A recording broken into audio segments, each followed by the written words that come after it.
가난한 주제에 감히 시어머니한테 대들어? 찰싹 박명자의 손이 며느리 수진의 뺨을 세게 내려쳤습니다. 네 주제를 알아! 내 생일에 꼴랑 30만 원짜리 건강식품 가난뱅이 티를 내는구나! 김상무 부인이 킬킬거리며 웃었습니다.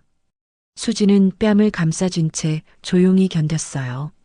하지만 그녀의 정체를 아는 사람은 아무도 없었습니다. 시댁 가족들의 조롱과 무시 속에서 그들은 몰랐어요. 자신들이 건드린 사람이 누구인지, 며느리가 아닌 대한민국에서 가장 무서운 남자의 딸이라는 것을. 과연 진실이 밝혀졌을 때 이 오만한 가족들에게는 어떤 일이 벌어질까요? 권력과 오만이 만나는 순간 모든 것이 뒤바뀝니다. 시작하기 전에 무료로 눌러주시는 구독과 좋아요, 알림 설정은 똑순이 사랑방에 큰 힘이 됩니다. 지금 어디서 듣고 계신지 댓글 달아주세요. 그럼 지금부터 이야기를 시작하겠습니다. 민간의 건설회사 본사 건물 52층 펜트하우스는 따뜻한 샹들리에 조명으로 가득했습니다. 오늘은 박명자의 54살 생일이었어요. 2시간 전부터 하객들이 하나둘 도착하기 시작했습니다. 건설업계 관계자들과 친척 40여 명이 거실과 식당을 가득 메웠죠. 여자들은 화려한 원피스와 정장을 입고 비싼 액세서리로 몸을 치장했어요. 남자들은 수제 정장에 명품 시계를 차고 있었습니다. 거실 한쪽에 마련된 선물 테이블에는 고급 명품들이 화려하게 진열되어 있었어요. 에르메스 가방, 까르띠에 시계, 불가리 다이아몬드 목걸이, 샤넬 향수 세트까지 각자 자신의 재력을 뽐내려는 듯 300만 원이 넘는 비싼 선물들이 줄지어 놓여 있었습니다. 어머님, 생신 축하드립니다. 수진이 조심스럽게 다가가며 정성껏 포장한 중간 크기 상자를 내밀었습니다. 30만 원짜리 프리미엄 건강식품 세트였어요. 수진으로서는 3달 동안 점심값을 아끼고 용돈을 모아 준비한 소중한 선물이었죠. 박명자가 한 손으로 선물을 받으며 입꼬리를 살짝 올렸습니다. 차가운 미소였어요. 어머, 수진이가 준비한 건가? 네, 어머님 건강을 생각해서 정성껏 골랐습니다. 박명자는 수진의 선물을 명품 가방들 옆에 툭 던지듯 놓았습니다. 상자가 기울어졌지만 다시 세우지 않았어요. 역시 집안 차이는 어쩔 수 없나 보네. 박명자의 목소리가 은근히 컸습니다. 거실 한쪽에서 와인을 마시며 대화를 나누던 부인들이 고개를 돌려 이쪽을 바라봤어요. 여러분, 우리 큰며느리 정말 소박하죠? 이것 좀 보세요. 박명자가 거래처 부인들을 향해 손짓하며 수진의 선물을 가리켰습니다. 김상무 부인이 호기심 가득한 표정으로 다가왔어요. 어머, 뭘 주셨길래? 건강식품이래요. 가난한 집안 출신이라 그런지 생각하는 게 참 다르네요. 수진의 얼굴이 순식간에 붉어졌습니다. 손에 쥔 핸드백을 꽉 잡았어요. 어머님, 김상무 부인이 킬킬거리며 웃었습니다. 그래도 요즘 젊은 사람들은 실용적이잖아요. 실용적이긴요. 그냥 돈이 없는 거죠. 여기 보세요. 다른 며느리들은 명품을 가져왔는데 박명자가 에르메스 가방을 들어 보이며 자랑했습니다. 둘째 며느리가 가져온 거예요. 500만 원 넘는다더라고요. 주변에 모여든 부인들이 감탄사를 내뱉었어요. 어머나, 정말 예쁘네요. 역시 센스가 남다르세요. 수지는 어깨가 움츠러들었습니다. 주먹을 꽉 쥐며 떨리는 목소리로 말했어요. 정성을 담아 준비한 것입니다. 갑자기 거실이 조용해졌습니다. 박명자의 표정이 순식간에 차가워졌어요. 와인잔을 테이블에 3개 내려놓으며 수진을 노려봤습니다. 뭐라고? 박명자의 목소리가 거실 전체에 울려 퍼졌습니다. 대화를 나누던 사람들이 모두 이쪽을 바라봤어요. 수지는 고개를 숙였습니다. 죄송합니다. 가난뱅이 주제에 시어머니한테 말대꾸를 해? 박명자가 와인잔을 놓고 일어섰습니다. 하이힐 소리가 마룻바닥에 쩍쩍 울렸어요. 지금 사과한다고 해서 끝날 일이야? 응? 박명자가 수진에게 성큼성큼 다가갔습니다. 분위기가 심상찮음을 감지한 민철수가 소파에서 일어나 다급히 아내에게 다가갔어요. 여보, 오늘은 좋은 날인데. 손님들도 다 보고 있잖아. 당신은 그냥 앉아 있어요. 이건 며느리 교육 문제라고. 박명자가 남편을 향해 소리를 지르더니 다시 수진에게 시선을 고정했습니다. 40여 명의 하객들이 숨을 죽이고 지켜봤어요.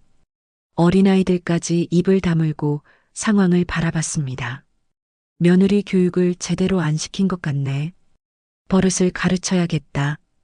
박명자의 눈에서 분노의 불꽃이 튀었습니다. 그 순간 박명자의 오른손이 번개처럼 수진의 왼뺨을 향해 날아갔습니다. 짝! 날카롭고 무거운 소리가 펜트하우스 전체에 울려 퍼졌어요. 수진이 뺨을 감싸쥐고 비틀거렸습니다. 눈가에 눈물이 맺혔지만 억지로 꾹 참았어요. 아이고, 아! 지켜보던 몇몇 부인들이 깜짝 놀라 소리를 냈습니다. 아이들은 엄마 뒤로 숨었어요. 준호가 황급히 어머니와 아내 사이로 끼어들었습니다. 어머니, 아무리 그래도 너무하십니다. 네가 제대로 가르치지 않으니까 이런 일이 생기는 거야. 며느리가 시어머니한테 말대꾸를 하는데도 가만히 있을 거야? 박명자는 흥분을 가라앉히지 못하고 목소리를 높였습니다. 수지는 모든 사람들의 시선을 받으며 고개를 떨군 채 서 있었어요. 뺨이 화끈화끈 달아올랐지만 그보다 모멸감이 훨씬 더 컸죠. 이제라도 정신 차리고 살길 바란다. 며느리가 시어머니보다 목소리가 크면 안 되는 거야. 박명자의 마지막 경고에 수지는 더 이상 그 자리에 있을 수 없었습니다. 떨리는 다리로 고개를 숙인 채 거실을 빠져나갔어요. 수진아. 준호가 뒤따라가려 했지만 박명자가 아들의 팔을 세게 잡았습니다. 네가 전염편을 들 거야? 지금 어머니, 사람들이 다 보잖아요. 체면이라도 보면 어때? 우리 집 며느리인데 버릇을 가르치는 게 뭐가 잘못이야. 가난한 집안에서 버릇없이 자란 걸 우리가 가르쳐줘야지. 거실의 분위기는 완전히 얼어붙었습니다. 하객들은 어색한 표정으로 서로를 바라보며 수군거렸어요. 너무 심한 거 아닌가. 그래도 시어머니인데 뭐라고 할 수도 없고. 그날 밤 11시 수진과 준호의 신혼집 거실에는 무거운 침묵이 흘렀습니다. 수진은 소파에 앉아 아이스팩을 뺨에 대고 있었어요. 붉은 자국이 여전히 선명하게 남아 있었습니다. 준호는 맞은편 소파에 앉아 머리를 감싸쥐고 있었어요.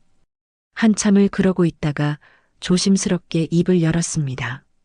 수진아, 어머니도 많은 사람 앞에서 체면이 있으셨을 거야. 수진이 아이스팩을 내리고 남편을 바라봤어요. 눈빛이 차가웠습니다. 당신도 어머니 편이구나. 그게 아니라 어머니가 평소에는 그런 분이 아니시잖아. 그럼 뭐야? 내가 잘못했다는 거야? 준호는 머리를 극적이며 말을 이었습니다. 어머니가 화를 내신 건 좀 이해가 돼. 하지만 때리신 건 너무했다고 생각해. 수진이 쓴웃음을 지었어요. 고마워. 그래도 그 정도 말은 해주는구나. 하지만 수진아, 한 가지 부탁이 있어. 준호의 표정이 진지해졌습니다. 소파에서 몸을 앞으로 기울이며 아내를 바라봤어요. 아버지한테는 절대 말하지 마. 제발. 왜? 수진이 고개를 들어 남편을 빤히 바라봤습니다. 집안이 완전히 망신당해. 내 아버지가 알면 우리 집에 찾아와서 난리가 날 거야. 내가 맞은 건 상관없고 너희 집안 체면만 중요한 거구나. 수진의 목소리가 차가워졌습니다. 준호는 급히 아내 옆으로 가서 손을 잡았어요. 그런 뜻이 아니야. 그냥 조용히 넘어가자. 응? 조용히 넘어가자고. 응. 어머니도 화가 나서 그러신 거니까 시간이 지나면 괜찮아질 거야. 어머니도 후회하고 계실 거야. 수지는 남편의 손을 뿌리치며 일어났습니다. 화장실로 들어가서 거울을 바라봤어요. 뺨에 붉은 손자국이 선명하게 남아 있었습니다. 눈가는 부어올랐고 입술은 바짝 말라 있었어요. 이 집안에서 나는 대체 뭐지? 며느리야, 하인이야? 수지는 거울 속 자신을 바라보며 씁쓸하게 생각했어요. 남편마저 자신의 편이 되어주지 않는 현실이 너무나 참담했습니다. 다음 날 아침부터 상황은 더욱 악화됐습니다. 신우이 지영이 전화를 걸어왔어요. 언니, 어제 일 들었어. 지영아, 언니가 우리 집에서 분수를 좀 알았으면 좋겠어. 지영의 목소리는 평소보다 훨씬 차가웠습니다. 수지는 말없이 전화기를 귀에 붙이고 있었어요. 가난한 집안 출신이면 그에 맞게 행동해야지. 왜 어머니한테 대드는 거야? 창피해서 친구들한테 얘기도 못하겠어. 수진이 참고 있던 감정이 터졌습니다. 나는 대들지 않았어. 그냥 어머니가 그런 분이 아니야. 언니가 분명히 뭔가 잘못했으니까 화를 내신 거지. 우리 어머니를 뭘로 보는 거야? 수지는 더 이상 참을 수 없었습니다. 그럼 너희 어머니가 사람들 앞에서 나를 때린 것도 내 잘못이라는 거야? 어머니는 며느리 교육을 하신 거야. 뭐가 잘못이야? 언니가 너무 예민한 거 아니야? 지영의 말에 수지는 할 말을 잃었습니다. 전화를 끊고 나서 수지는 소파에 주저앉아 고개를 감쌌어요. 일주일이 지나는 동안 상황은 전혀 나아지지 않았습니다. 박명자는 수진이 안부 전화를 걸 때마다 차가운 핀잔을 줬어요. 가난한 집안 딸답게 예의는 지키고 살아라. 네, 어머님. 우리 집 며느리라는 걸 항상 생각하고 행동해. 알겠지? 네, 알겠습니다. 친척들 사이에서는 소문이 번개처럼 빠르게 퍼졌습니다. 민간의 큰 며느리가 정말 가난한 집안 출신이라더라. 그래서 그렇게 소박한 선물을 가져왔구나. 시어머니한테 말대꾸까지 했다면서? 수지는 매일 쌓여가는 스트레스로 제대로 식사를 할 수 없었습니다. 밤마다 뒤척이며 잠을 이루지 못했어요. 거울을 볼 때마다 야위어가는 자신의 모습이 보였습니다. 이 집안에서 자신의 처지가 얼마나 비참한지를 뼈저리게 깨달았어요. 일주일 후 강남 그랜드 호텔 다이아몬드 홀에서는 민간의 건설회사가 주최하는 대규모 거래처 모임이 열렸습니다. 100여 명의 하객들이 참석한 가운데 박명자는 화려한 빨간 드레스를 입고 거래처 부인들과 함께 한 테이블에 앉아 있었어요. 김상무 부인, 이 전무 부인, 박 이사, 부인 등 20여 명의 부인들이 모여 각자의 근황을 자랑하고 있었습니다. 우리 큰아들 며느리도 왔는데 어디 갔나 몰라. 박명자가 주변을 둘러보며 말했습니다. 화장실에서 돌아온 수진이 조심스럽게 테이블로 다가왔어요. 단정한 검은색 원피스를 입었지만 다른 부인들의 화려한 옷차림에 비해 초라해 보였습니다. 여기 있었네. 여러분, 우리 며느리 수진이에요. 박명자가 수진을 소개하며 의자를 가리켰습니다. 수진은 고개를 숙여 인사했어요. 안녕하세요. 수진입니다. 김상무 부인이 수진을 위아래로 훑어보며 미소를 지었습니다. 어머, 이쁘네요. 몇 살이에요? 27살입니다. 아직 어리구나. 신혼이겠네. 박명자가 와인잔을 돌리며 입을 열었습니다. 우리 며느리는 가난한 집안 출신이라 아직 우리 수준에 맞추기 어려워해요. 갑자기 테이블이 조용해졌습니다. 수진의 얼굴이 순식간에 붉어졌어요. 손에 쥔 포크가 덜덜 떨렸습니다. 어머님, 지난번 생신에도 건강식품을 선물로 가져왔더라고요. 다른 며느리들은 명품을 가져오는데 박명자의 목소리가 점점 커졌습니다. 주변 테이블에 앉은 사람들도 이쪽을 바라보기 시작했어요. 이 전무 부인이 어색하게 웃으며 말했습니다. 요즘 건강식품도 비싸잖아요. 비싸긴요. 30만 원짜리더라고요. 제 시계가 3천만 원인데 박명자가 손목에 롤렉스 시계를 자랑하며 말했습니다. 수지는 더 이상 참을 수 없어 자리에서 일어났어요. 화장실 좀 다녀올게요. 수진이 서둘러 자리를 떠나자 박명자는 더욱 신이 났습니다. 저렇게 예민해요.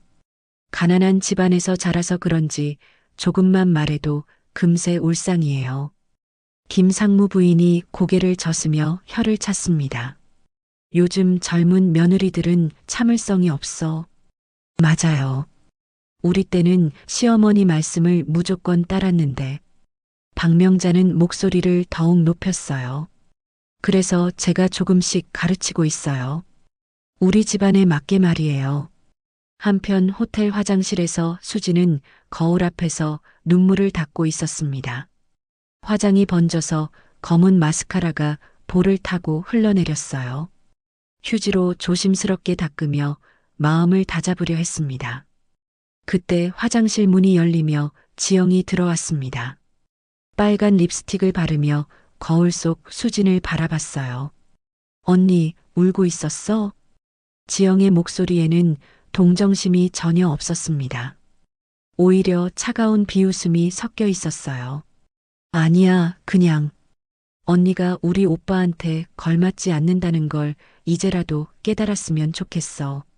지영이 립스틱 뚜껑을 닫으며 수진을 정면으로 바라봤습니다. 수진은 휴지를 꽉 쥔 채 지영을 바라봤어요. 무슨 말이야? 언니는 우리 집안과 안 어울려. 가난한 집안 출신인데 왜 우리 오빠한테 시집 왔어? 지영의 말이 화살처럼 수진의 가슴을 찔렀습니다. 수진의 입술이 떨렸어요. 지영아, 너무하잖아. 뭐가 너무해? 사실을 말하는 건데. 차라리 이혼해서 오빠를 자유롭게 해주는 게 어떨까? 지영의 충격적인 말에 수진은 할 말을 잃었습니다. 지영은 핸드백을 들고 화장실을 나가면서 마지막으로 말했어요. 언니가 우리 가족을 힘들게 하고 있어. 생각해봐. 혼자 남은 수지는 화장실 벽에 기대서 주저앉았습니다. 가슴이 답답해서 제대로 숨을 쉴 수 없었어요. 눈물이 다시 쏟아져 나왔습니다.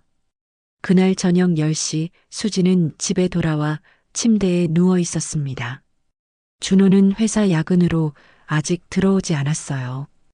핸드폰이 울리자 수지는 화면을 봤습니다. 아빠라는 이름이 떠 있었어요. 수지는 잠시 망설이다가 전화를 받았습니다. 여보세요, 아빠. 수진아, 저녁 먹었니?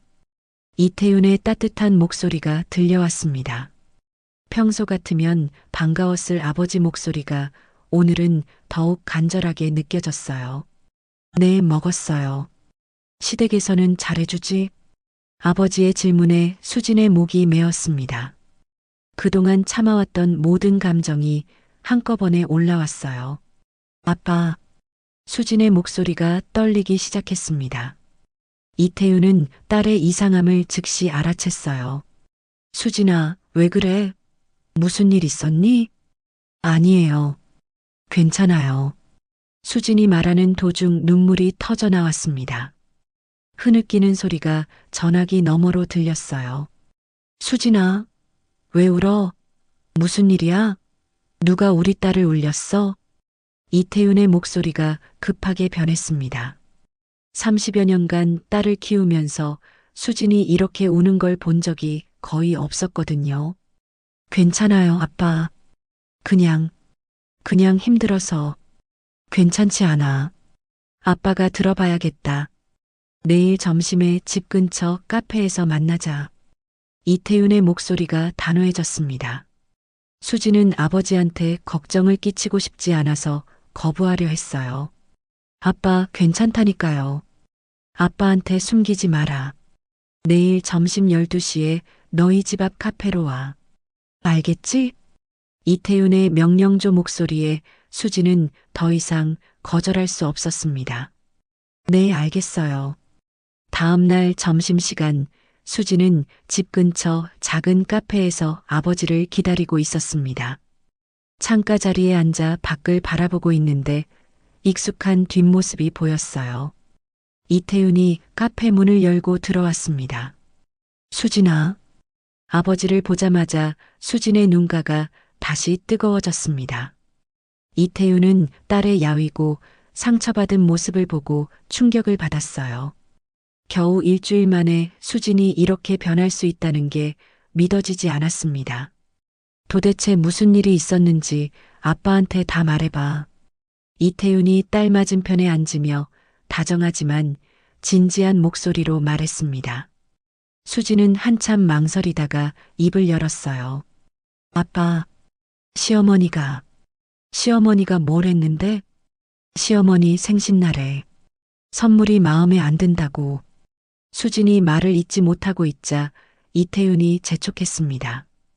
계속 말해봐. 사람들 앞에서 저를 때리셨어요. 이태윤의 표정이 순간 굳어졌습니다. 뭐라고? 때렸다고? 수지는 그동안 참았던 모든 이야기를 쏟아내기 시작했습니다. 생신날에 당한 모욕, 뺨을 맞은 일, 신우이의 괴롭힘, 어제 호텔에서 있었던 일까지 하나하나 들을 때마다 이태윤의 얼굴은 점점 어두워졌어요. 그래서 지영이가 이혼하라고 했다는 거야? 네. 제가 오빠한테 어울리지 않는다고. 이태윤은 주먹을 꽉 쥐었습니다. 평소 온화했던 그의 눈빛이 차가운 얼음처럼 변했어요. 그 사람들이 감히 내 딸한테. 이태윤의 목소리가 낮고 위협적으로 변했습니다. 30년간 검사로 일하며 숱한 사건을 다뤄온 그였지만 자신의 딸이 당한 일만큼 분노를 느낀 적은 없었어요. 아빠가 제대로 해결해 주겠다. 이태윤이 딸의 손을 잡으며 단호하게 말했습니다. 그 사람들한테 네가 누구 딸인지 똑똑히 보여주마. 수지는 아버지의 강력한 의지에서 희망의 빛을 느꼈습니다. 그동안 혼자 감내해야 한다고 생각했던 모든 고통에서 벗어날 수 있을 것 같았어요. 그날 밤 이태윤은 자택 서재에서 컴퓨터 앞에 앉았습니다. 민간의 건설회사에 대한 모든 정보를 수집하기 시작했어요. 회사 연역, 주요 사업, 최근 프로젝트, 재무 상황까지 30년간 검사로 일하면서 쌓아온 인맥과 정보망을 총동원했습니다. 민철수, 박명자, 너희들이 내 딸한테 한 짓을 똑똑히 갚아주겠다. 이태윤의 눈에서는 복수의 불꽃이 타오르고 있었습니다. 며칠 후 박명자가 또다시 수진에게 전화를 걸어왔습니다. 수진아, 이번 주 일요일에 친척 모임이 있으니까 와. 네, 어머님. 우리 며느리는 정말 소박해서 걱정이야. 좀 더 우리 집안에 맞게 행동했으면 좋겠는데. 예전 같으면 상처받고 위축됐을 박명자의 말이었지만 수지는 이번에는 달랐습니다. 아버지의 약속을 믿고 있었거든요. 네, 어머님. 알겠습니다. 수진의 목소리는 이전과 달리 침착하고 차분했습니다. 박명자는 며느리의 변화를 전혀 눈치채지 못했어요. 곧 모든 것이 뒤바뀔 거라는 사실도 모른 채 말입니다. 한편 그 시각 서울 서초구 대검찰청 12층 지검장실에서는 이태윤이 부하 검사들과 함께 회의를 진행하고 있었습니다. 책상 위에는 최근 접수된 각종 제보 서류들이 높게 쌓여 있었어요. 김 부장 검사가 서류 한 뭉치를 들어보이며 말했습니다. 지검장님, 이번 주에 건설업체 관련 제보가 많이 들어왔습니다. 어떤 내용들이지? 이태윤이 안경을 벗고 코를 마사지하며 물었습니다. 평소보다 목소리에 힘이 없어 보였어요. 대부분 불법 증축이나 안전기준 위반 관련입니다. 그 중에서도 민간의 건설회사에 대한 제보가 심각합니다. 김 부장 검사가 서류를 넘기며 계속 설명했어요. 여러 현장에서 불법 증축을 했고 안전기준도 무시했다는 내부 고발입니다. 이태윤의 손이 잠시 멈췄습니다. 민간의 건설회사라는 이름을 듣는 순간 딸의 울음소리가 귓가에 맴돌았어요. 내부 고발이라고? 네, 현장 직원이 직접 증거 자료까지 가져왔습니다. 사진, 설계도, 자재 명세서까지 모든 게 다 있어요. 박 검사가 두꺼운 파일을 이태윤 앞에 놓았습니다. 이태윤은 파일을 열어 내용을 확인했어요. 민간의 건설회사가 최근 5년간 저지른 각종 불법 행위들이 상세히 기록되어 있었습니다. 증거가 확실한가? 네, 충분합니다. 바로 수사에 착수해도 될 정도예요. 이태윤은 잠시 침묵했습니다. 겉으로는 평정심을 유지하려고 했지만 내심으로는 복잡한 감정이 교차했어요. 이 사건은 내가 직접 담당하겠다. 지검장님이 직접요? 김 부장 검사가 놀란 표정을 지었습니다. 평소 이태윤은 일선 수사보다는 관리 업무에 집중했거든요. 대형 건설업체 사건이니까 신중하게 처리해야 한다. 민간의 건설회사에 대한 전면적인 수사를 시작하겠다. 이태윤의 목소리가 단호해졌습니다. 압수수색 영장부터 준비해라. 알겠습니다. 같은 시각 민간의 건설회사 본사에서는 민철수가 임원들과 회의를 하고 있었습니다. 최근 수주한 송파구 대형 아파트 단지 공사 관련 논의였어요. 공기 단축을 위해서 어쩔 수 없었습니다. 현장 소장이 변명하듯 말했습니다. 민철수는 짜증스럽게 손을 흔들었어요.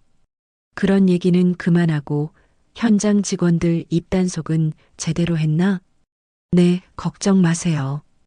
다들 입 다물고 있습니다. 만약에 새어나가면 너희들도 가만 안 둘 줄 알아. 민철수가 위협적인 목소리로 말했습니다. 하지만 그는 이미 누군가가 검찰에 제보했다는 사실을 전혀 모르고 있었어요. 한편 박명자는 여전히 수진을 괴롭히는 일에만 집중하고 있었습니다. 친구들과 점심을 먹으면서도 수진 이야기만 했어요. 우리 며느리가 가난한 집안 출신이라 그런지 정말 답답해. 그래도 며느리인데 너무 구박하지 마. 친구 한 명이 조심스럽게 말했습니다. 박명자는 코웃음을 쳤어요. 구박이 아니라 교육이야. 우리 집안에 맞게 길들여야지. 길들인다고? 그래. 가난한 집안 딸이 우리 집에 시집 왔으면 그에 맞게 행동해야지. 버릇을 가르쳐줘야 해. 박명자는 수진이 어제 전화에서 보인 침착한 태도가 마음에 들지 않았어요. 예전처럼 울먹이지 않고 차분하게 대답하는 게 신경 쓰였습니다. 그날 오후 2시 민간의 건설회사 본사 로비에 갑자기 검찰 수사관들이 나타났습니다. 검은 정장을 입은 수사관 10여 명이 영장을 들고 접수처로 향했어요. 압수수색 영장입니다. 수사관이 영장을 내밀자 직원들은 당황했습니다. 로비가 순식간에 술렁거렸어요.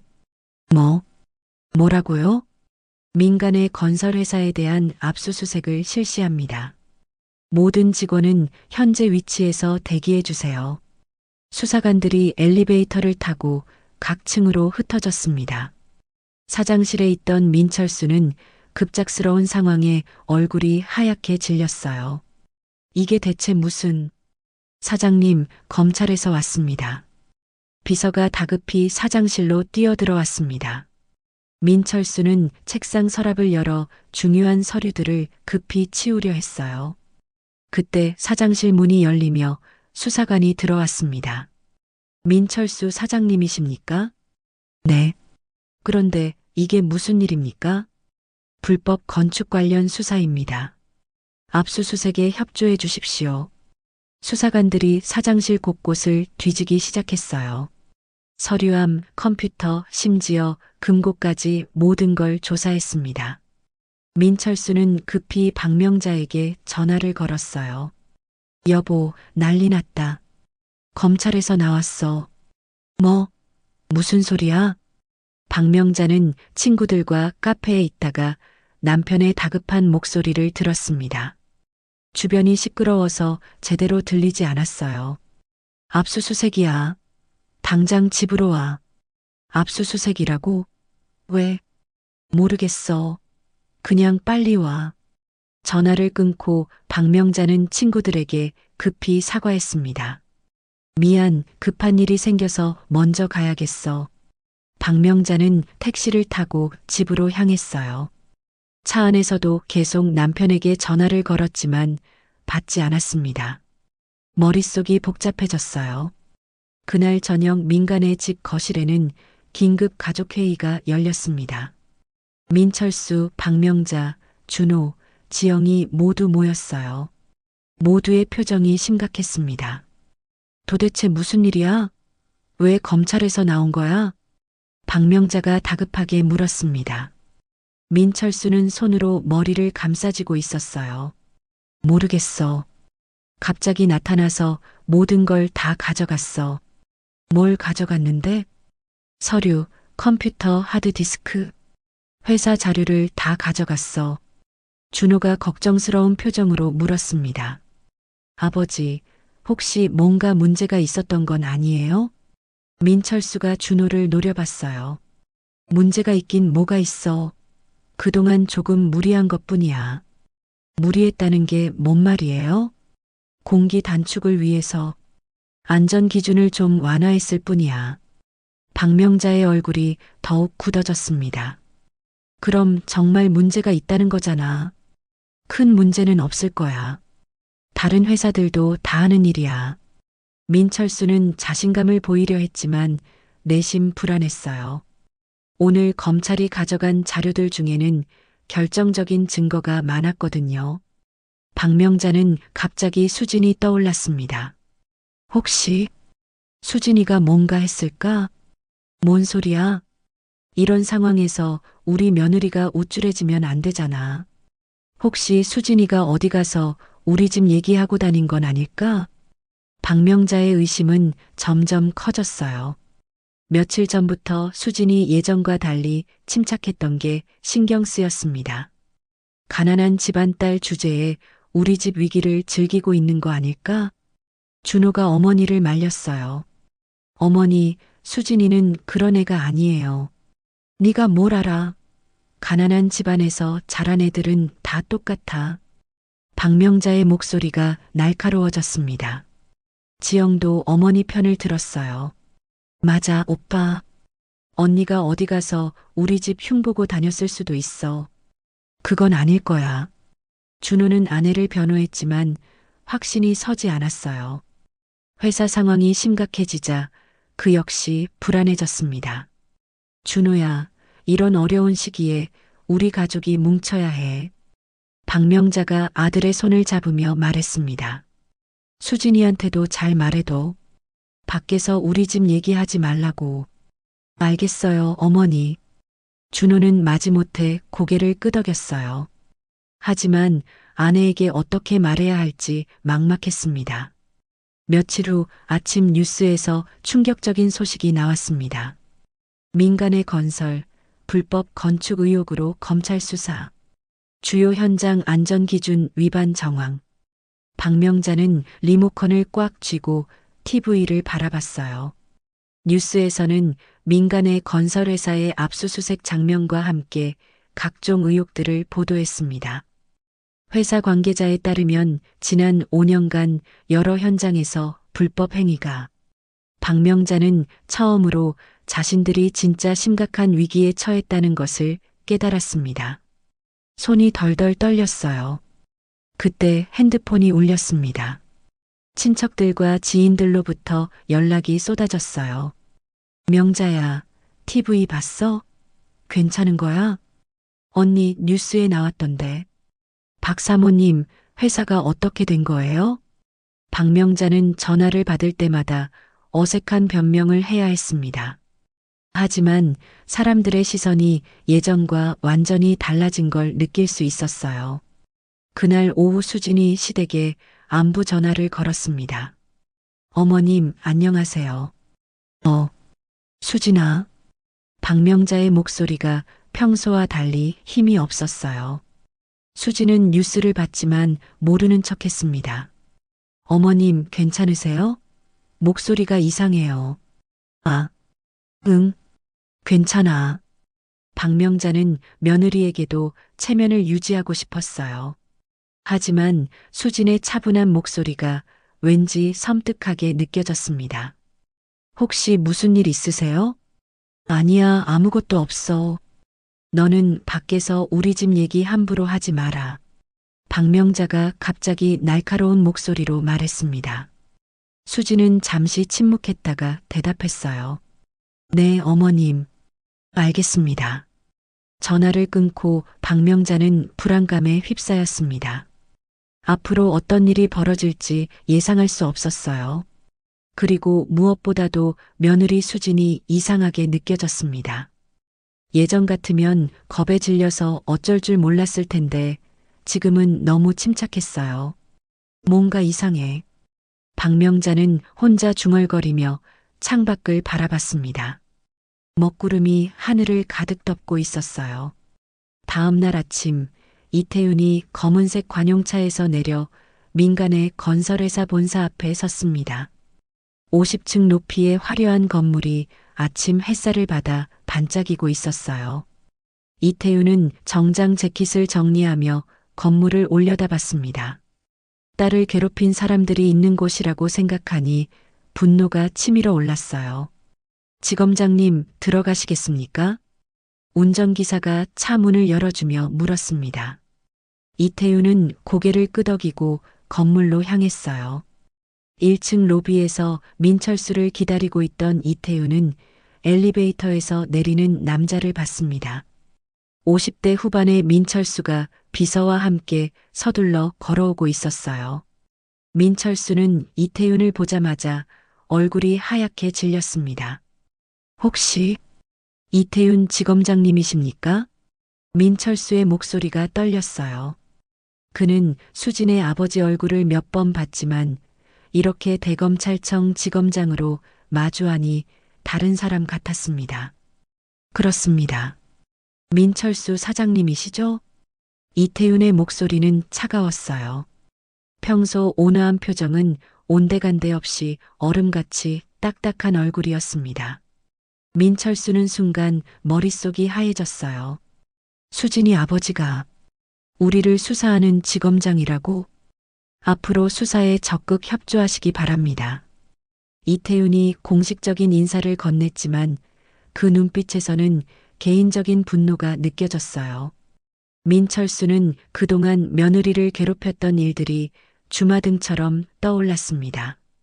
생신날 뺨을 때린 아내의 모습, 지영이가 수진을 괴롭히던 모습. 네, 알겠습니다. 민철수가 겨우 대답했어요. 온몸에서 식은땀이 흘렀습니다. 수사는 공정하게 진행할 것이니 걱정하지 마십시오. 이태윤의 말에는 깊은 의미가 담겨 있었어요. 공정하지만 철저하게 법이 허용하는 범위 내에서 최대한 엄격하게 라는 뜻이었습니다. 민철수는 더 이상 말을 할 수 없었어요. 다리가 후들거려서 겨우 서 있을 수 있었습니다. 오후 2시 민철수가 집으로 돌아와 거실에서 박명자를 불렀습니다. 박명자는 TV를 보다가 남편의 심각한 표정을 보고 놀랐어요. 왜 그래? 얼굴이 왜 그래? 여보, 큰일 났어. 민철수가 소파에 주저앉으며 머리를 감쌌습니다. 박명자는 남편 옆에 앉았어요. 무슨 일이야? 말해봐. 수진이 아버지가 대검찰청 지검장이야. 박명자는 처음에 무슨 말인지 이해하지 못했어요. 뭐라고? 우리를 수사하는 담당 검사가 바로 수진이 아버지라고. 민철수가 소리치듯 말했습니다. 박명자의 얼굴에서 피가 싹 빠졌어요. 그럴 리가 없어. 그런 집안 딸이 왜 우리 집에. 오늘 직접 만났어. 이태윤 지검장이 바로 수진이 아버지야. 박명자는 충격에 빠져 말을 잇지 못했습니다. 그동안 자신이 저질렀던 모든 일들이 떠올랐어요. 뺨을 때린 것, 사람들 앞에서 모욕 준 것, 가난하다고 무시한 것들. 아니야. 아니야. 그럴 리가 없어. 박명자가 중얼거리며 고개를 저었습니다. 하지만 현실을 부정할 수는 없었어요. 당장 수진이한테 전화해봐. 박명자가 떨리는 손으로 핸드폰을 들었습니다. 수진의 번호를 누르고 통화 버튼을 눌렀어요. 여보세요. 수진의 차분한 목소리가 들려왔습니다. 수진아. 박명자의 목소리가 떨렸어요. 네, 어머님. 무슨 일이세요? 네. 내 아버지가 정말 지검장이야? 잠시 침묵이 흘렀습니다. 수진이 담담한 목소리로 대답했어요. 네, 그렇습니다. 대검찰청 지검장이십니다. 박명자는 핸드폰을 떨어뜨릴 뻔했습니다. 왜 지금까지 숨겼어? 말씀드릴 이유가 없었거든요. 저는 그냥 평범하게 살고 싶었어요. 수진의 목소리에는 감정이 없었어요. 예전처럼 울먹이거나 당황하지 않았습니다. 수진아, 그동안 제가 박명자가 말을 하려다 멈췄어요. 핸드폰 너머로 수진의 차가운 숨소리만 들렸습니다. 어머님께서 저를 어떻게 대했는지 잊지 않으셨겠죠? 수진의 말에 박명자는 할 말을 잃었습니다. 그날 저녁 민간의 집 거실에는 긴장감이 가득했습니다. 가족들이 모두 모여 수진의 정체를 알게 된 충격적인 상황을 논의했어요. 언니가 우리를 속였다니까. 지영이 화를 내며 소리쳤습니다. 처음부터 계획이었을 거야. 우리 집안 정보를 빼내려고. 지영아, 그런 말 하지 마. 민철수가 딸을 말렸어요. 우리가 잘못한 게 더 많아. 뭐가 잘못했다는 거야, 아빠? 수진이한테 너무 심하게 했잖아. 특히 어머니는. 민철수가 아내를 바라봤습니다. 박명자는 고개를 숙이고 있었어요. 준호는 아무 말도 하지 못했습니다. 아내의 진짜 신분을 몰랐다는 것도 충격이었지만 그동안 어머니 편만 들었던 자신이 부끄러웠어요. 그날 밤 박명자는 수진에게 전화를 걸었습니다. 수진아, 만날 수 있을까? 무슨 일로요? 제발, 아버지께 부탁드려줘. 우리가 잘못했어. 수진은 잠시 침묵했다가 대답했어요. 어머님, 저를 때리실 때는 생각 안 하셨나요? 수진아, 제발. 사람들 앞에서 저를 가난뱅이라고 부르실 때는 어떠셨어요? 박명자는 눈물이 나왔습니다. 미안해. 정말 미안해. 이제 와서 미안하다고 하시면 다 끝나는 거예요? 수진의 목소리는 여전히 차가웠어요. 다음 날부터 민간의 건설회사에는 재앙이 시작됐습니다. 거래처들이 하나둘 계약 취소를 통보해 왔어요. 김상무, 계약 취소라니요? 민철수가 전화기를 붙잡고 애원했습니다. 그동안 우리가 얼마나 잘해줬는데요. 민 사장님 죄송합니다. 회사 방침이라서 전화가 끊어졌어요. 민철수는 다른 거래처에도 연락했지만 결과는 마찬가지였습니다. 은행에서도 연락이 왔어요. 대출 상환 일정을 앞당겨야겠습니다. 갑자기 왜요? 회사 신용도 문제로 재검토가 필요합니다. 상황은 눈덩이처럼 커져갔어요. 언론에서도 연일 민간의 건설회사 불법 의혹을 보도했습니다. 그날 저녁 준호가 수진을 찾아왔습니다. 아파트 현관문 앞에서 초인종을 눌렀어요. 수진아, 나야. 문 좀 열어줘. 수진이 문을 열었습니다. 준호는 며칠 사이에 많이 야위어 보였어요. 들어와. 거실에 마주 앉은 두 사람 사이에는 어색한 침묵이 흘렸습니다. 수진아, 왜 말 안 했어? 준호가 조심스럽게 물었습니다. 수진은 차가운 눈빛으로 남편을 바라봤어요. 말했으면 어떨 뻔했을 것 같아? 그게 어머니가 저를 때린 날 당신은 뭐라고 했지? 수진의 질문에 준호는 대답하지 못했어요. 아버지한테 말하지 말라고 했잖아. 집안 체면이 중요하다고. 그건 제가 누구 딸인지 알았으면 진심으로 대해주셨을까요? 지금처럼 무릎 꿇고 빌면서. 수진의 말에 준호는 할 말을 잃었습니다. 수진아, 우리가 잘못했다. 다시 시작하자. 준호가 아내의 손을 잡으려 했지만 수진은 피했어요. 당신은 제가 뺨 맞았을 때 어머니 편만 들었잖아요. 그건 내가 잘못했어. 정말 미안해. 이제 와서 제 편이라고 하지 마세요. 너무 늦었어요. 수진이 단호하게 말했습니다. 그날 밤 이태윤이 딸에게 전화를 걸었습니다. 수진아, 괜찮니? 네, 아빠. 괜찮아요. 민철수를 만났는데 그 사람 얼굴이 새하얗더라. 이태윤의 목소리에서 차가운 만족감이 느껴졌어요. 아빠, 복수해 주셔서 고마워요. 복수가 아니야. 정의를 실현하는 거지. 이태윤이 딸을 달랬습니다. 이제 고개를 들고 살아라. 아빠가 모든 걸 해결해 줄 테니까. 네, 아빠. 믿을게요. 수지는 아버지의 든든한 지원에 마음이 따뜻해졌어요. 그동안 혼자 견뎌야 한다고 생각했던 모든 고통에서 벗어날 수 있었습니다. 며칠 후 박명자가 수진의 집 앞에 나타났습니다. 초라한 옷차림에 화장기 없는 얼굴로 현관 앞에서 기다리고 있었어요. 수진이 퇴근해서 집에 돌아오니 시어머니가 서 있었습니다. 어머님? 수진아, 제발 한 번만 들어줘. 박명자가 고개를 숙이며 애원했습니다. 예전의 위세는 온데간데 없이 초라한 모습이었어요. 들어오세요. 수진이 문을 열어줬습니다. 거실에 앉은 박명자는 손을 비비며 말했어요. 수진아, 그동안 제가 잘못했어. 정말 몰랐어. 네가 그런 집안 딸인 줄. 수진이 차가운 목소리로 대답했어요. 제가 어떤 집안 딸인지 아셨으면 다르게 대하셨을 거예요? 그게 아니라 어머니께서는 결국 사람을 배경으로만 판단하시는 거군요. 박명자는 아무 말도 할 수 없었습니다. 수진의 말이 전곡을 찔렀거든요. 제발 아버지께 얘기해줘. 우리가 진짜 잘못했다고. 이미 늦었어요, 어머님. 수진의 목소리는 단호했습니다.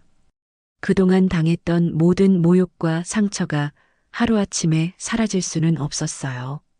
수사 발표 일주일 후 아침 9시 뉴스에서 민간의 건설회사 관련 특집 보도가 나왔습니다.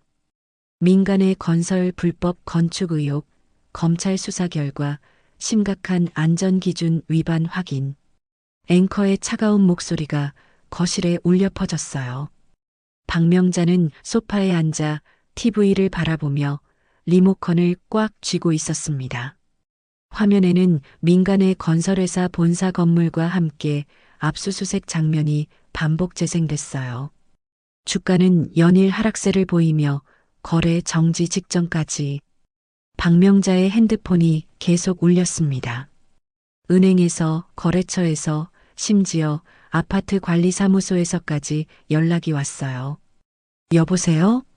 민간의 건설 관련해서 연락드렸는데요.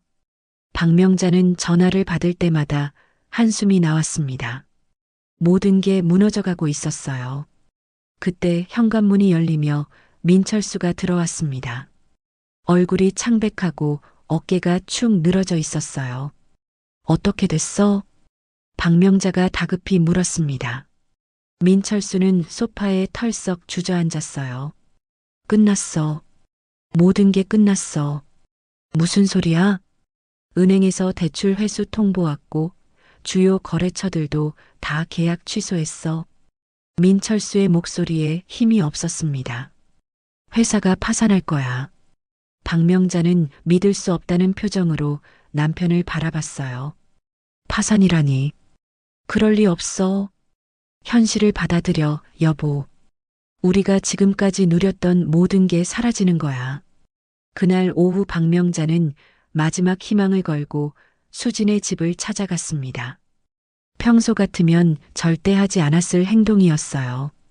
엘리베이터에서 내려 수진의 집 현관문 앞에 섰습니다. 초인종을 누르자 수진이 문을 열었어요. 어머님?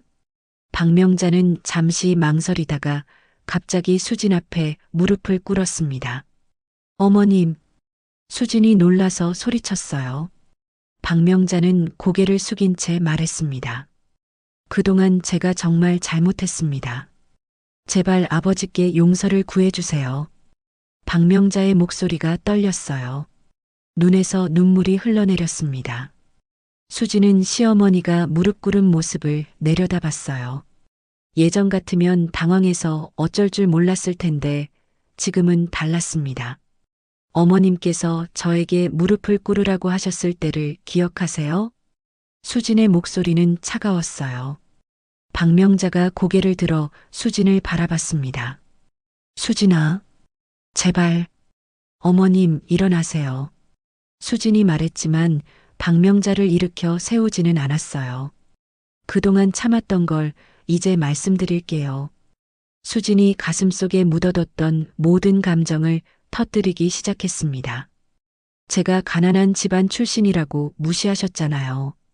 친척들 앞에서 저를 조롱하시고 건강식품 선물을 들고 역시 집안 차이는 어쩔 수 없다고 하셨죠. 박명자는 아무 말도 하지 못했어요. 사람들이 다 보는 앞에서 제 뺨을 때리셨잖아요. 며느리 교육이라면서. 수진의 목소리가 점점 강해졌습니다. 거래처 모임에서도 저를 가난한 집안 딸이라고 공개적으로 깎아내리셨죠.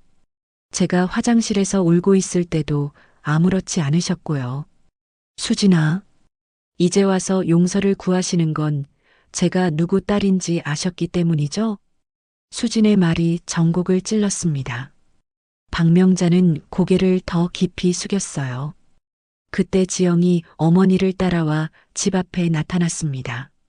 언니, 지영이 화가 난 목소리로 말했어요. 언니가 우리를 일부러 속인 거잖아. 왜 신분을 숨겼어? 수진이 지영을 바라봤습니다.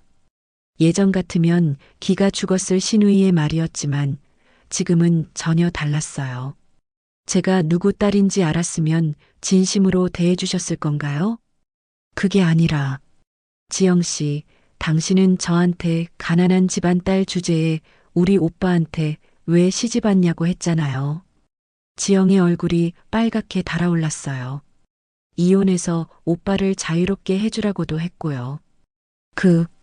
그건 지금 무릎 꿇고 빌고 계신 어머님처럼 말이에요. 수진의 신랄한 반박에 지영은 할 말을 잃었습니다. 그때 준호가 나타났어요. 회사 상황이 심각해지자 급히 달려온 것 같았습니다. 수진아, 준호가 아내에게 달려왔습니다. 우리가 잘못했다. 다시 시작하자. 준호가 수진의 손을 잡으려 했지만 수진은 피했어요. 당신은 제가 뺨 맞았을 때 뭐라고 했죠? 수진아, 어머니 편을 들면서 아버지한테 말하지 말라고 했잖아요. 수진의 목소리에 실망감이 가득했어요. 집안 체면이 중요하다고 조용히 넘어가자고 했잖아요. 그건 내가 잘못했어. 정말 미안해. 이제 와서 제 편이라고 하지 마세요. 당신이 선택한 거예요. 수진이 단호하게 말했습니다. 준호는 무릎을 꿇었어요. 수진아, 제발. 우리 다시 시작하자.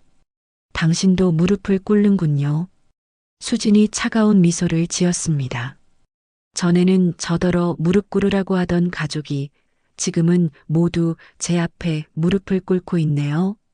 수진의 말에 모든 사람이 침묵했어요. 다음 날 민철수가 이태윤을 직접 찾아갔습니다. 대검찰청 지검장실 앞에서 한참을 기다린 끝에 면담 기회를 얻었어요. 사돈어른, 민철수가 고개를 숙이며 말했습니다. 제가 잘못 가르쳤습니다. 이태윤은 차가운 표정으로 민철수를 바라봤어요. 아무리 사돈지간이라고 해도 딸이 당한 모욕을 생각하면 용서할 수 없습니다. 제발, 한 번만. 이미 늦었습니다. 법적 절차는 정해진 대로 진행될 겁니다. 이태윤의 목소리는 단호했어요. 민철수는 더 이상 할 말이 없었습니다. 고개를 숙인 채 지검장실을 나왔어요. 그 주말 수지는 아버지와 함께 한강변을 걸었습니다. 오랜만에 아버지와 둘만의 시간이었어요. 기분이 어때? 이태윤이 딸에게 물었습니다. 수지는 잠시 생각하다가 대답했어요. 시원해요, 아빠.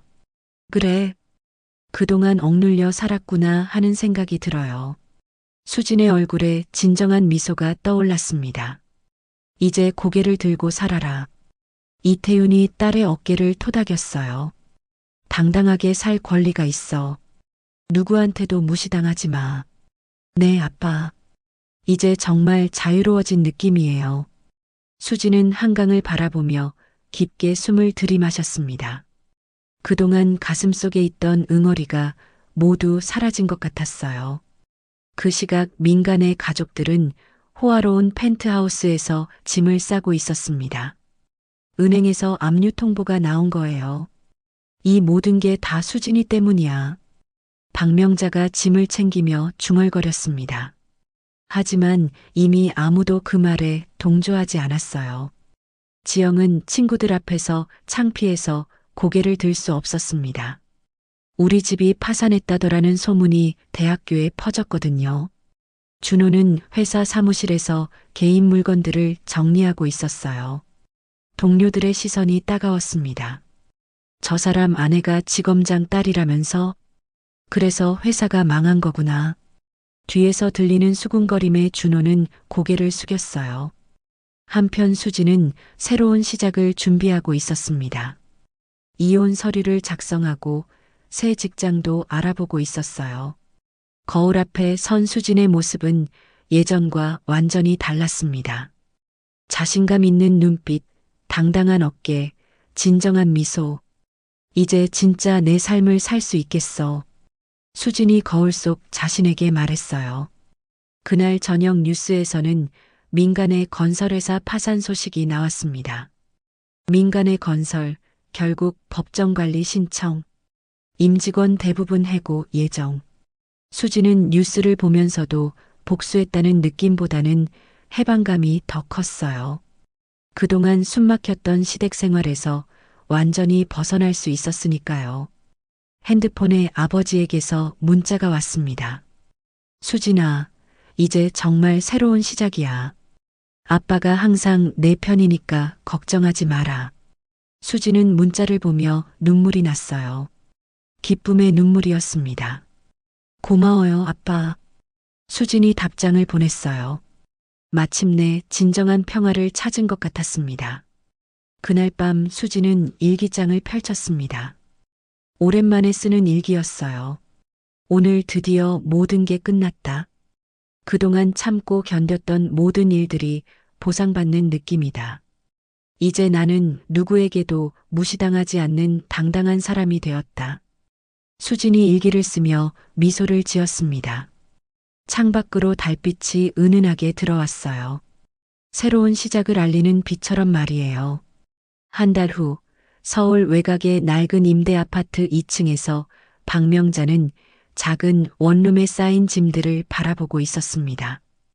50년 동안 살았던 호화로운 펜트하우스에서 이곳으로 쫓겨난 현실이 믿어지지 않았어요. 벽지는 누렇게 변색되었고 화장실 문은 제대로 닫히지도 않았습니다. 천장에서는 누수로 인한 얼룩이 여기저기 보였고 작은 창문으로 들어오는 햇살마저 어둡고 음침했어요. 예전 펜트하우스의 화려한 샹들리에 대신 형광등 하나가 깜빡거리고 있었습니다. 이 모든 게 다 수진이 때문이야. 박명자가 이를 갈며 중얼거렸어요. 손에는 과거 화려했던 시절의 사진들이 들려 있었습니다. 건설업계 파티에서 찍은 사진들, 명품으로 치장한 자신의 모습들이 지금의 초라한 현실과 대비되어 더욱 비참하게 느껴졌어요. 핸드폰을 꺼내 인터넷 검색을 했습니다. 검찰 수사권 남용, 지검장 개인적 복수라는 키워드로 기사를 찾아봤어요. 몇 개의 관련 기사들이 나왔지만 모두 일반적인 내용이었습니다. 그래, 이걸로 역전시킬 수 있어. 세상 사람들이 진실을 알아야 해. 박명자는 언론사 제보 전화번호를 메모지에 적기 시작했습니다. SBC, KBC, MBN. 주요 방송사들의 번호를 모두 찾았어요. 첫 번째로 가장 큰 방송사에 전화를 걸었습니다. 안녕하세요. SBC 뉴스데스크입니다. 제보할 게 있어서 전화드렸어요. 박명자의 목소리가 흥분되어 떨리고 있었어요. 어떤 내용인가요? 대검찰청 이태윤 지검장이 개인적인 복수를 위해 수사권을 남용했어요. 전화 너머로 잠시 침묵이 흘렀습니다. 기자는 이런 제보를 수없이 받아봤던 경험이 있었어요. 구체적인 내용을 말씀해 주세요. 저희 회사를 수사한 건 며느리 문제 때문이었어요. 개인적인 감정으로 우리 가족을 파멸시킨 거예요. 박명자가 목소리를 높였습니다. 하지만 기자의 반응은 냉담했어요. 죄송하지만 민간의 건설 관련해서는 이미 내부 고발자의 증언과 확실한 증거가 있어서 보도가 어렵습니다. 아니에요. 저희는 억울해요. 부실공사 같은 건 절대 안 했다고요. 박명자가 소리쳤지만 기자는 관심 없다는 투로 말했어요. 증거 자료가 있으시면 이메일로 보내주세요. 검토해 보겠습니다. 전화가 끊어졌습니다. 박명자는 분노로 얼굴이 빨갛게 달아올랐어요. 두 번째 방송사에도 전화를 걸었지만 결과는 마찬가지였습니다. 세 번째, 네 번째, 모든 언론사에서 같은 반응이 돌아왔어요. 오히려 일부 기자들은 이미 확인된 사실이라며 더욱 냉정하게 반응했습니다. 박명자는 휴대폰을 벽에 던져버리고 싶은 충동을 참았어요. 다들 그 지검장이 무서워서 진실을 외면하는 거야. 그날 오후 지영이 어머니를 찾아왔습니다. 명문대 경영학과에서 휴학하고 편의점 아르바이트를 시작한 상태였어요. 예전에 화려한 옷차림 대신 단조로운 아르바이트복을 입고 있었습니다. 엄마, 왜 이런 데서 살아? 지영이 원룸을 둘러보며 인상을 찌푸렸습니다. 곰팡이 냄새가 나고 벽지가 여기저기 떨어진 모습을 보니 기가 막혔어요. 다른 방법이 없잖아. 그런데 지영아, 네가 수진이 과거를 좀 알아봐. 박명자의 눈에서 음험한 빛이 났어요. 과거요? 대학교 때 사귄 남자들이나 그런 거. 뭔가 문제가 있을 거야. 완벽한 사람은 없어. 엄마, 그런 걸 왜? 지금이 어떤 상황인데? 우리가 살아남으려면 전연의 약점을 찾아야 해. 박명자가 딸의 손을 꽉 잡으며 간절히 부탁했어요. 지영은 마음이 복잡했지만 어머니의 절박함을 외면할 수 없었습니다. 며칠 후 지영은 수진의 대학교 동창들을 찾아가기 시작했어요. 먼저 수진과 같은 과였던 선배를 카페에서 만났습니다. 선배님, 이수진이라고 기억하세요? 수진이? 물론 기억하지. 왜? 선배가 반가운 표정을 지었어요. 혹시 수진이가 대학 때 문제라도 있었나요? 지영이 조심스럽게 물었습니다. 문제가 무슨? 우리 과에서 가장 모범생이었는데 성적도 좋고 교수님들한테도 인정받고. 선배가 이상하다는 표정을 지었어요. 남자 관계는 어땠어요? 혹시 여러 명이랑? 아니야, 깔끔했어. 한 사람하고만 진지하게 사귀고 그것도 정말 예의 바르게.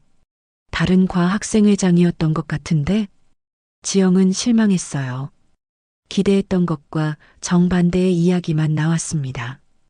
성격은 어땠어요?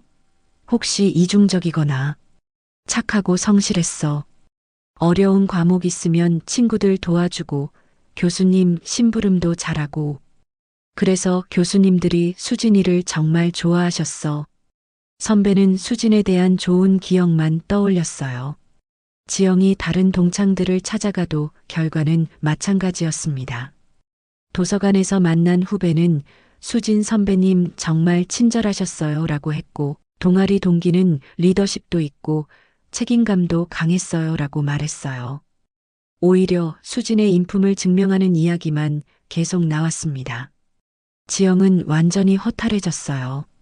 그 시각 준호는 수진의 직장 앞에서 기다리고 있었습니다. 퇴근 시간 30분 전부터 회사 건물 앞 벤치에 앉아 있었어요. 정장 차림이지만 며칠 수염을 깎지 않아 초라해 보였습니다. 수진아. 수진이 회사 건물에서 동료들과 함께 나오자 준호가 급히 달려왔습니다. 수진은 한숨을 쉬며 준호를 바라봤어요. 동료들이 수군거리는 소리가 들렸습니다. 또 왜 왔어? 수진아, 우리 정말 다시 시작할 수 없을까? 준호의 목소리가 절망적이었어요. 눈가에 다크서클이 깊게 패여 있었습니다. 준호 씨, 이미 말했잖아요. 더 이상 이런 행동하지 마세요. 우리 아이 가질 생각은 없었어? 신혼여행 갔을 때 우리가 계획했던 미래는? 준호가 감정적으로 호소했습니다. 지나가던 직장 동료들이 호기심 어린 시선으로 바라봤어요. 수지는 더욱 난처해졌습니다. 그런 얘기 여기서 하지 마세요. 사람들이 다 보잖아요. 수진이 차가운 목소리로 말했습니다. 수진아, 제발. 어머니도 정말 반성하고 있어. 매일 울면서.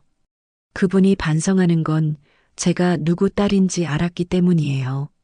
진심이 아니라고요. 수진이 걸어가려 하자 준호가 팔을 잡았어요.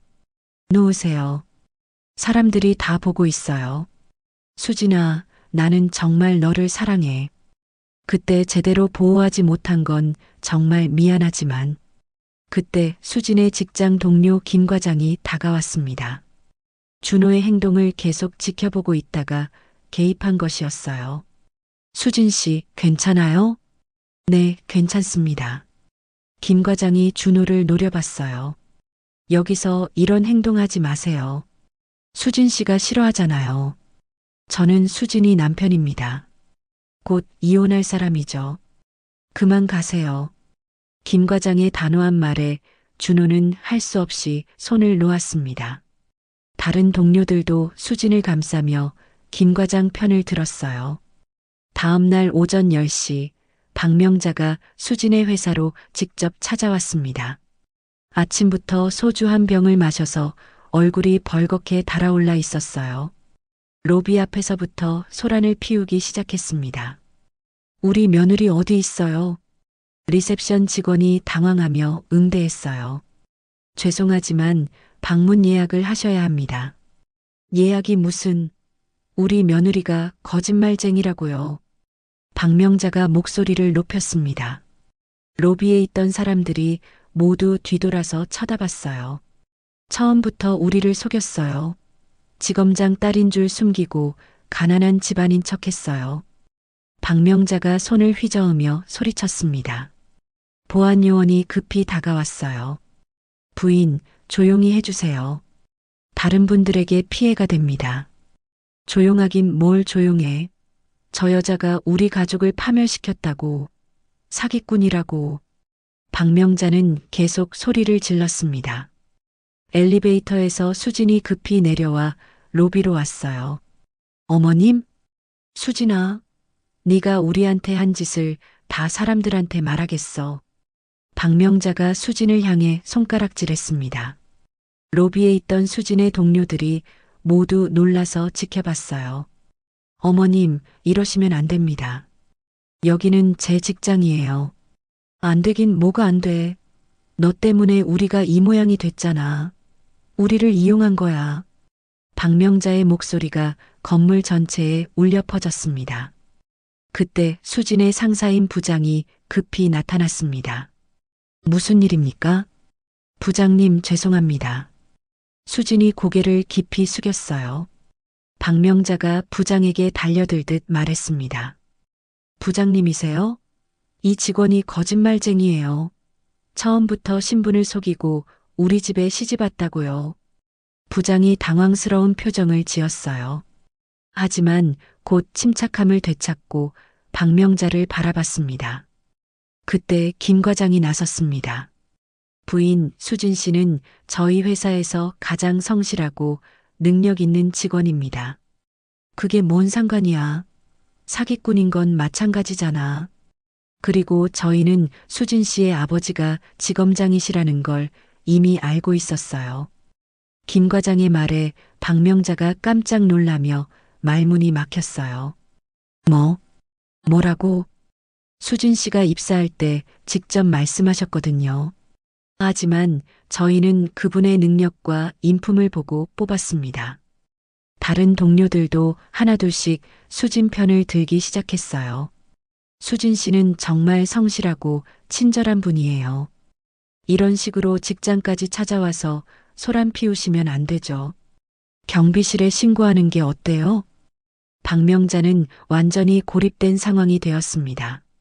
사람들의 시선이 모두 자신을 향해 있었고 그 시선들은 동정이 아닌 비난이었어요. 보안 요원들이 박명자의 양팔을 잡고 건물 밖으로 내보냈습니다. 다시는 이런 행동 없도록 하세요. 그날 저녁 민철수가 아내를 찾아왔습니다. 박명자의 원룸에는 소주병들이 여러 개 굴러다니고 있었어요. 여보, 이제 그만해. 민철수의 목소리에는 깊은 피로가 묻어 있었어요. 뭘 그만해? 난 아직 포기 안 했어. 박명자가 술에 취한 채로 말했습니다. 수진이한테 더 이상 괴롭히지 마. 우리가 더 처참해질 뿐이야. 난 그년한테 당하고만 있을 수 없어. 우리를 무시했던 그년이. 그만하라고. 민철수가 큰 소리로 외쳤습니다. 평소 온순했던 남편의 모습에 박명자가 깜짝 놀랐어요. 이미 끝난 일이야. 우리가 잘못했어. 인정하자. 하지만 박명자는 더욱 극단적인 생각을 하고 있었어요. 남편의 말 따위는 귀에 들어오지 않았습니다. 다음 주 일요일 박명자는 수진이 다니는 교회를 찾아갔습니다. 인터넷으로 수진이 다니는 교회를 알아낸 것이었어요. 예배가 끝나고 신도들이 나오는 시간에 맞춰서 교회 앞에서 기다렸습니다. 수진이 다른 교인들과 함께 나오는 모습이 보였어요. 저 여자 조심하세요. 박명자가 갑자기 나타나서 수진을 가리키며 소리쳤습니다. 저 여자가 우리 가족을 파멸시켰어요. 거짓말쟁이에요. 교인들이 깜짝 놀라서 박명자를 바라봤어요. 수진은 당황스러웠지만 침착하게 대응하려고 노력했습니다. 그때 수진과 친한 권사님이 나섰어요. 부인, 무슨 일이세요?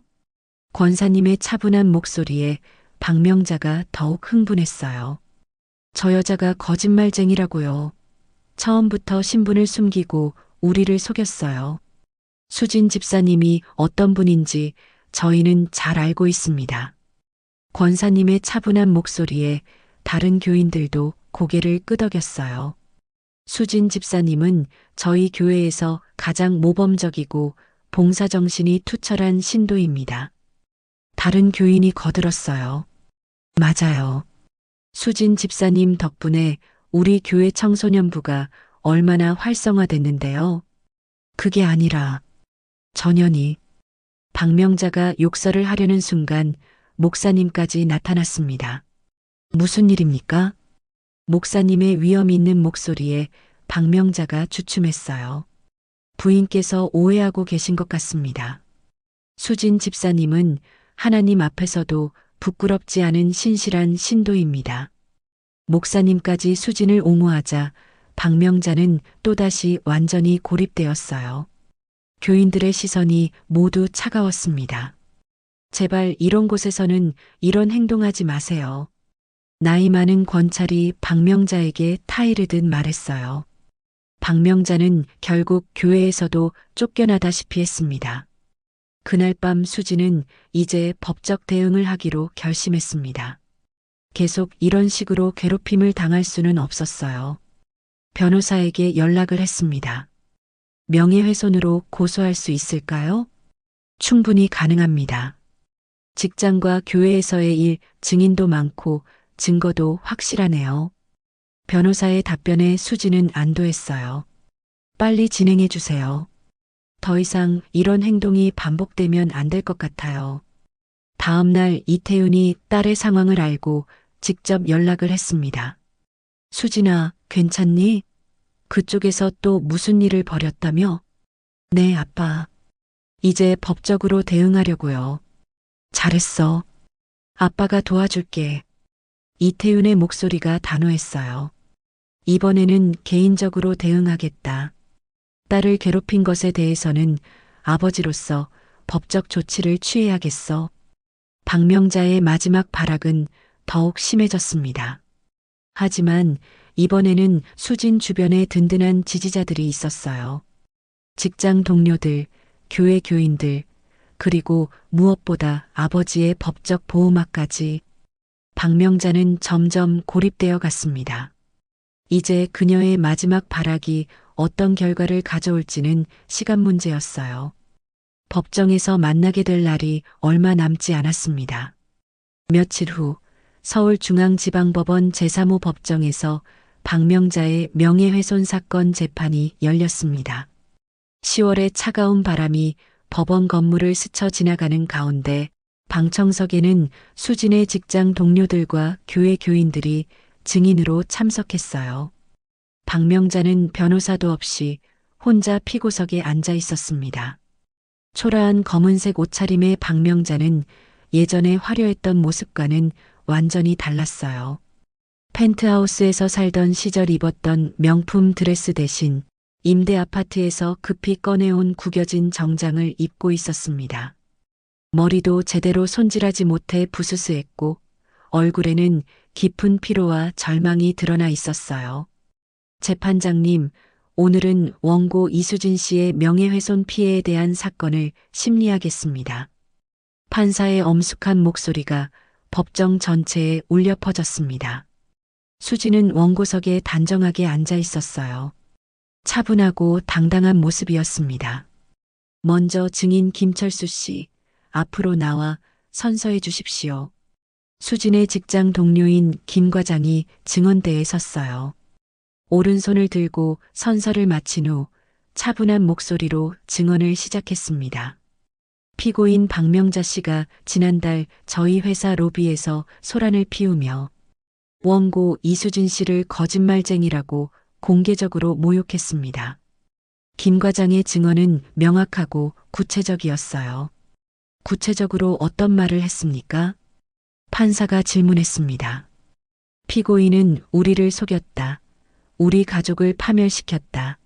사기꾼이다라는 등의 말을 큰 소리로 외치며 원고의 명예를 심각하게 훼손했습니다. 김 과장의 증언에 방청석에서 웅성거림이 일었어요. 박명자는 고개를 떨어뜨린 채 아무 말도 하지 못했습니다. 당시 로비에 있던 사람은 몇 명 정도였습니까? 약 30여 명의 직원들과 방문객들이 있었습니다. 모두가 피고인의 행동을 목격했습니다. 판사가 박명자를 바라보며 물었어요. 피고인, 증인의 증언에 대해 반박할 내용이 있습니까? 박명자는 떨리는 목소리로 대답했습니다. 저는 억울해서 그런 거예요. 제 마음을 알아달라는. 억울함과 명예훼손은 엄연히 다른 문제입니다. 개인적인 감정이 공개적인 모욕을 정당화할 수는 없습니다. 판사의 차가운 목소리가 법정에 울렸어요. 박명자는 더 이상 아무 말도 하지 못했습니다. 다음으로 교회 권사님이 증언대에 섰습니다. 70대의 온화한 인상을 가진 권사님은 차분한 목소리로 말했어요. 피고인이 교회 앞에서도 원고를 가리키며 저 여자 조심하라고 큰 소리로 외쳤습니다. 구체적으로 어떤 말을 했는지 기억나시나요? 저 여자가 거짓말쟁이다. 우리 가족을 파멸시켰다는 등의 모욕적인 발언을 예배를 마친 교인들 앞에서 했습니다. 권사님의 증언에 박명자는 얼굴이 더욱 창백해졌어요. 자신의 행동이 얼마나 많은 사람들에게 목격되었는지 새삼 실감하고 있었습니다. 당시 교인들의 반응은 어떠했나요? 모두 깜짝 놀라며 당황했습니다. 수진 집사님은 저희 교회에서 가장 모범적인 신도 중 한 분이거든요. 권사님의 말에 다른 교인들도 고개를 끄덕였어요. 세 번째로 회사 보안팀장이 증인으로 나왔습니다. 저희가 제공한 CCTV 영상을 법정에서 상영하겠습니다. 대형 모니터에 그날의 상황이 생생하게 재현되었습니다. 박명자가 회사 로비에서 소리치며 수진을 모욕하는 모습이 선명하게 나왔어요. 거짓말쟁이. 우리를 속였어. 라는 박명자의 목소리가 법정에 울려 퍼졌습니다. 영상 속에서 박명자는 완전히 이성을 잃은 모습이었어요. 이 영상은 조작되지 않은 원본입니까? 판사가 보안팀장에게 확인했습니다. 네, 저희 회사 보안 시스템에서 자동으로 녹화된 원본 영상입니다. CCTV 영상이 끝나자 법정은 정적에 휩싸였어요. 박명자의 행동이 얼마나 심각했는지 모든 사람이 생생하게 확인했습니다. 마지막으로 수진이 진술대에 섰습니다. 침착하고 품위 있는 모습으로 자신의 피해를 설명했어요. 그동안 겪은 정신적 피해가 얼마나 심각했는지 말씀해 주세요. 판사의 질문에 수진이 차분하게 답했습니다. 직장에서는 동료들 앞에서 공개적으로 모욕을 당했고 교회에서는 신앙생활에 지장을 받았습니다. 무엇보다 제가 소중히 여기는 인간관계들이 훼손될까봐 두려웠습니다. 구체적으로 어떤 피해를 입었나요? 불안감으로 인해 잠을 제대로 이루지 못했고 직장과 교회에 나가는 것조차 부담스러워졌습니다. 제 인품에 대한 의구심을 가질까봐 사람들과 만나는 것도 꺼리게 되었어요. 수진의 담담한 증언에 방청석의 사람들이 고개를 끄덕였어요. 판사가 최종적으로 박명자에게 물었습니다. 피고인, 마지막으로 하고 싶은 말이 있습니까? 박명자는 잠시 망설이다가 떨리는 목소리로 말했습니다. 저는 정말 억울했어요. 하지만 제가 한 행동이 잘못된 것은 인정합니다. 그럼 원고에게 사과할 의향이 있습니까? 네, 있습니다. 박명자가 수진을 바라보며 고개를 숙였어요. 판사는 잠시 생각한 후 판결을 선고했습니다. 이 법정은 다음과 같이 판결합니다. 피고인 박명자의 행위는 명백한 명예훼손에 해당합니다. 법정이 숨을 죽인 듯 조용해졌어요. 피고인을 벌금 300만 원에 처하고 피해자에게 공개적으로 사과할 것을 명령합니다. 박명자의 얼굴이 하얗게 질렸어요. 하지만 더 이상 항변할 엄두를 내지 못했습니다. 재판장님, 저는 판결에 불복하시면 2주 이내에 항소하십시오. 오늘 재판을 마치겠습니다. 판사가 망치를 두드리며 재판을 끝냈어요. 법정을 나서는 수진을 동료들이 둘러쌌습니다. 모두 밝은 표정으로 축하해 주었어요. 수진 씨, 정말 고생 많으셨어요. 김 과장이 수진의 어깨를 가볍게 두드리며 말했습니다. 저희는 처음부터 수진 씨 편이었어요. 진실은 항상 이긴다니까요. 정말 고맙습니다. 증언까지 해주셔서. 수진이 고개를 숙여 깊이 인사했어요. 당연한 일이죠. 저희는 수진 씨의 인품을 믿었으니까. 교회 권사님도 다가와서 수진을 격려했습니다. 수진 집사님, 이제 마음 편히 신앙생활 하세요. 저희가 항상 지켜보고 있으니까요. 부장님도 수진을 불러서 격려했습니다. 앞으로는 이런 일 없을 거야. 회사에서도 우리가 지켜줄 테니까 안심하고 일해. 수진은 진정한 인간관계가 무엇인지 깨달았어요. 배경이나 지위가 아니라 인품으로 사람을 판단하고 어려울 때 진심으로 도와주는 것. 그날 저녁 뉴스에서는 이 사건을 자세히 보도했습니다. 지검장 딸을 괴롭힌 시댁의 최후. 앵커가 진지한 표정으로 뉴스를 진행했어요. 대검찰청 이태윤 지검장의 딸 수진 씨가 시댁으로부터 당한 괴롭힘이 법정에서 최종 인정됐습니다. 화면에는 재판 현장과 함께 수진의 모자이크 처리된 모습이 나왔어요. 시어머니는 며느리의 신분을 모르고 지속적으로 괴롭혔으며 이후 정체가 밝혀지자 보복성 명예훼손까지 저질렀습니다. 시청자들의 반응은 압도적으로 수진을 지지했어요. 실시간 댓글들이 화면에 줄줄이 올라왔습니다. 시어머니가 너무했다. 가난하다고 사람을 그렇게 무시하면 안 되지.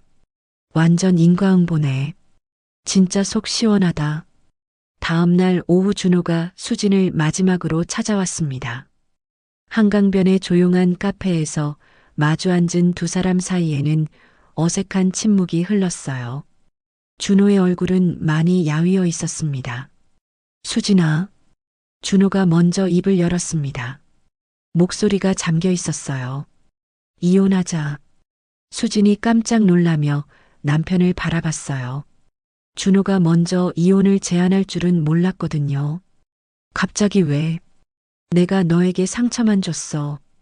이제 자유롭게 살아. 준호의 목소리에는 깊은 체념이 묻어 있었어요. 그동안 정말 미안했어. 어머니 편만 들고 내 마음은 생각하지 못했어. 준호가 고개를 깊이 숙였습니다. 어깨가 떨리고 있었어요. 아내를 지키지 못한 남편이 무슨 자격이 있겠어. 고생했어, 수진아. 수진은 잠시 생각하다가 담담하게 대답했어요.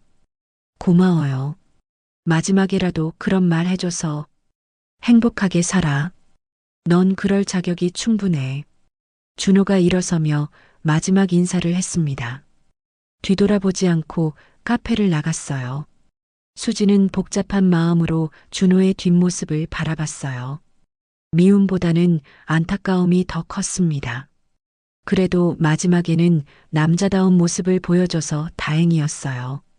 그 주 금요일 민철수가 이태윤을 마지막으로 찾아갔습니다.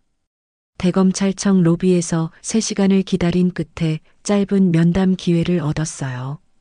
지검장님, 민철수가 고개를 깊이 숙이며 말했습니다. 예전에 건설업계 사장 모습은 온데간데 없이 초라해 보였어요. 아내와 딸을 잘못 가르친 제 잘못입니다. 이태윤은 차가운 표정으로 민철수를 바라봤어요. 하지만 눈에는 깊은 분노가 아직 남아 있었습니다. 이제라도 깨달으셨다니 그나마 다행입니다. 정말 죄송합니다. 수진이한테도, 지검장님한테도 저희가 너무 무례했습니다. 민철수의 목소리가 떨렸어요. 앞으로는 사람을 겉모습이나 배경으로 판단하지 마십시오. 이태윤의 차가운 조언에 민철수는 고개를 끄덕였습니다. 네, 뼈에 새기겠습니다. 이제 가시죠. 더 이상 우리 가족에게 접근하지 마십시오. 이태윤이 일어서며 면담을 정리했어요. 한편 박명자는 여전히 원망에 가득 차 있었습니다. 작은 원룸에서 혼자 중얼거렸어요. 내가 왜 이런 일을 당해야 해? 그년만 아니었으면. 하지만 이제 아무도 박명자의 말에 귀 기울이지 않았어요. 민철수도 준호도 지영이도 모두 지쳐 있었습니다. 엄마, 이제 그만하세요. 지영이 어머니를 말렸어요. 다 끝난 일이에요. 더 이상 그런 말 하지 마세요. 박명자는 완전히 고립된 상태였습니다. 가족들마저 등을 돌린 상황이었어요. 그 주말 수지는 변호사 사무실에서 이혼 절차를 마무리했습니다. 서류에 서명하며 새로운 시작을 실감했어요. 축하드립니다. 이제 완전히 자유로우시네요. 변호사의 말에 수지는 환한 미소를 지었습니다. 감사합니다. 정말 후련해요. 앞으로 어떤 계획이 있으세요? 일단 새로운 집을 알아보고 있어요. 그리고 수지는 잠시 생각하다가 말했어요. 나 자신을 위한 시간을 가지려고 해요. 진정 원하는 게 뭔지 찾아보면서요. 집으로 돌아가는 길에 지영이 수진을 기다리고 있었습니다.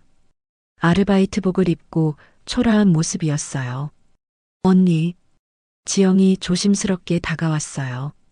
예전의 도도한 모습은 온데간데 없이 겸손해 보였습니다. 지영아, 언니, 정말 미안해요. 지영이 고개를 깊이 숙이며 사과했습니다. 그동안 언니한테 너무 심하게 했어요. 정말 잘못 생각했어요. 수지는 신우이의 변화된 모습을 보며 놀랐어요. 언니 덕분에 사람을 제대로 보는 법을 배웠어요. 겉모습이나 집안 배경이 아니라 그 사람의 마음이 중요하다는 거요. 앞으로는 절대로 사람을 함부로 판단하지 않을게요. 언니가 가르쳐준 소중한 교훈이에요. 수진이 따뜻한 미소를 지었습니다. 잘 살아라, 지영아. 넌 아직 어리니까 얼마든지 다시 시작할 수 있어. 지영이 눈물을 닦으며 고개를 끄덕였어요. 언니도 정말 행복하세요. 언니는 그럴 자격이 충분해요. 그날 저녁 이태윤이 딸에게 전화를 했습니다. 수진아, 기분이 어때? 정말 좋아요, 아빠. 마음이 한결 가벼워졌어요. 수진의 목소리에는 생기가 넘쳤어요. 이제 정말 모든 게 끝났구나. 네, 이제 진짜 새로운 시작이에요. 아빠가 정말 자랑스럽다. 끝까지 당당하게 견뎌낸 내 딸이. 이태윤의 목소리가 따뜻해졌어요. 고마워요, 아빠. 아빠가 없었으면 혼자서는 못했을 거예요. 넌 충분히 강한 아이야. 앞으로도 그렇게 당당하게 살아. 누구에게도 주눅들지 말고. 그날 밤 수지는 일기장을 펼쳤습니다. 모든 것이 정말로 끝났다. 법적으로도 감정적으로도. 이제 나는 완전히 자유롭다. 그동안의 모든 상처와 아픔이 나를 더 강하게 만들어줬다. 이제 누구에게도 무시당하지 않는 당당한 사람이 되었다. 진정한 인간관계가 무엇인지도 배웠고, 나를 지지해주는 소중한 사람들이 누구인지도 알게 됐다.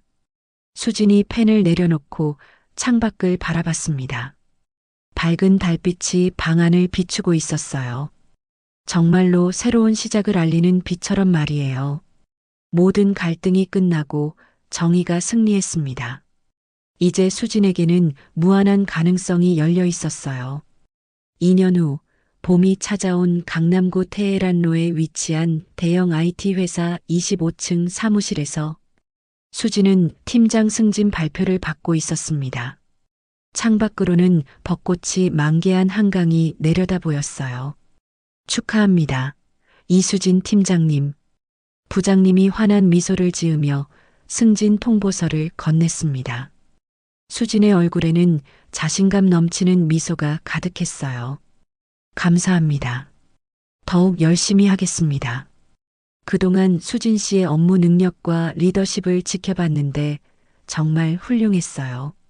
부장님의 진심 어린 칭찬에 수진은 가슴이 뭉클했습니다. 더 이상 누구 앞에서도 위축되지 않는 당당한 모습이었어요. 동료들이 박수를 치며 축하해줬습니다. 수진 팀장님 정말 대단해요. 이제부터 팀장님이라고 불러야겠네요. 회식은 언제 하죠? 직장 분위기는 따뜻하고 화목했습니다. 수진은 이런 진정한 인간관계 속에서 일할 수 있다는 것에 감사했어요. 그날 저녁 회식 자리에서는 즐거운 웃음소리가 끊이지 않았습니다. 신입 개발자 강민우가 조심스럽게 수진에게 다가왔어요. 팀장님, 진심으로 축하드려요. 고마워요, 민우 씨. 강민우는 30대 초반의 성실하고 따뜻한 남자였습니다. 수진이 이 회사에서 일하면서 진심으로 관심을 갖게 된 첫 번째 사람이었어요. 혹시 시간 되실 때 저와 커피 한잔 하실 수 있을까요? 강민우가 살짝 얼굴을 붉히며 용기 내어 말했어요. 좋아요. 수진의 따뜻한 대답에 강민우의 얼굴이 환해졌습니다. 주말 오후 한강공원에서 수진과 이태훈 부녀는 오랜만에 산책을 하고 있었습니다. 따뜻한 봄바람이 뺨을 스치고 지나갔어요. 팀장 승진했다며? 아빠가 정말 자랑스럽다. 이태윤이 딸의 어깨를 다정하게 두드리며 말했어요. 그때 아빠가 용기 내라고 해주셔서 지금의 제가 있는 것 같아요.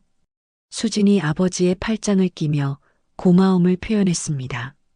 네가 용기 내서 아빠에게 털어놨기 때문이야. 혼자 참았다면 지금도 괴로워하고 있을 텐데. 이태윤의 목소리가 따뜻했어요. 아빠가 없었으면 지금의 저도 없었을 거예요. 정말 고마워요. 이제 정말 자유롭게 살 수 있겠구나. 누구한테도 무시당하지 않고. 네, 이제는 제가 누구인지 확실히 알고 살 수 있어요. 부녀의 유대는 시련을 겪으면서 더욱 깊어져 있었어요. 서로에 대한 믿음과 사랑이 더욱 단단해졌습니다.